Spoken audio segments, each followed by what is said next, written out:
एक समय की बात थी। एक गांव में बहुत से बच्चे छुट्टी के बाद खेलने बाहर आंगन में गए और वो बच्चे आंगन में खेल रहे थे। सब ने फुल कपड़े पहने थे, बस अंशिका ने कोई फुल पैंट नहीं पहनी थी। और सब बच्चे खेलते रहे। तभी वहाँ पर एक डेंगू का मच्छर आया, बहुत बड़ा उड़ता हुआ। और उसने देखा कि अंशिका ने नीचे से फुल पैंट नहीं पहनी, उसने उसे काट लिया।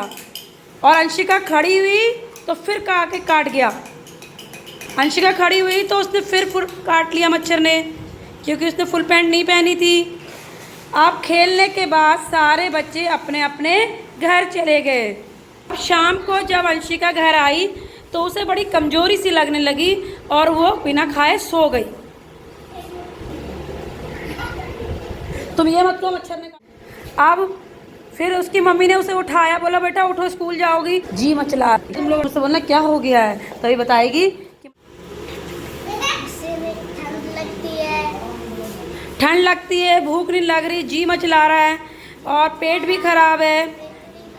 तो डॉक्टर साहब ने कहा तुम्हारे खून की जांच होगी, तुम्हारे खून की जांच होगी। तो उसकी खून की जांच की गई और जब खून की जांच की गई तो उसको क्या निकला? डेंगू। क्या निकला? अब डॉक्टर साहब ने उसकी मम्मी को बुलाया और बोला, डॉक्टर साहब ने उसकी मम्मी को बताया,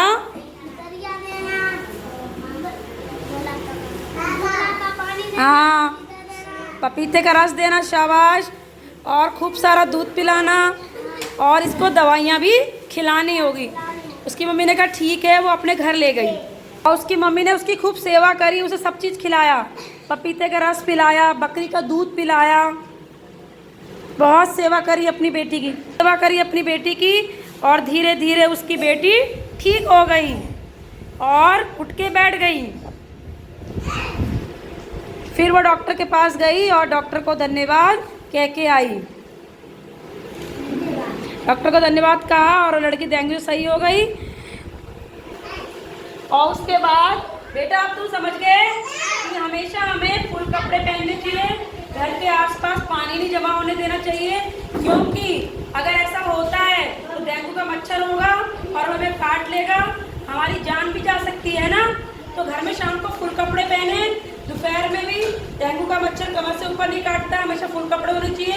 घर के आसपास कूलर, बाल्टी में पानी खुला नहीं होना चाहिए। और अगर डेंगू हो जाए तो सही से इलाज कराना चाहिए और अपनी जान को बचा लेना चाहिए। समझ गए डेंगू कितनी खतरनाक बीमारी है? हाँ, और कल हम तो बताएंगे मलेरिया के बारे में। कैसा लगा?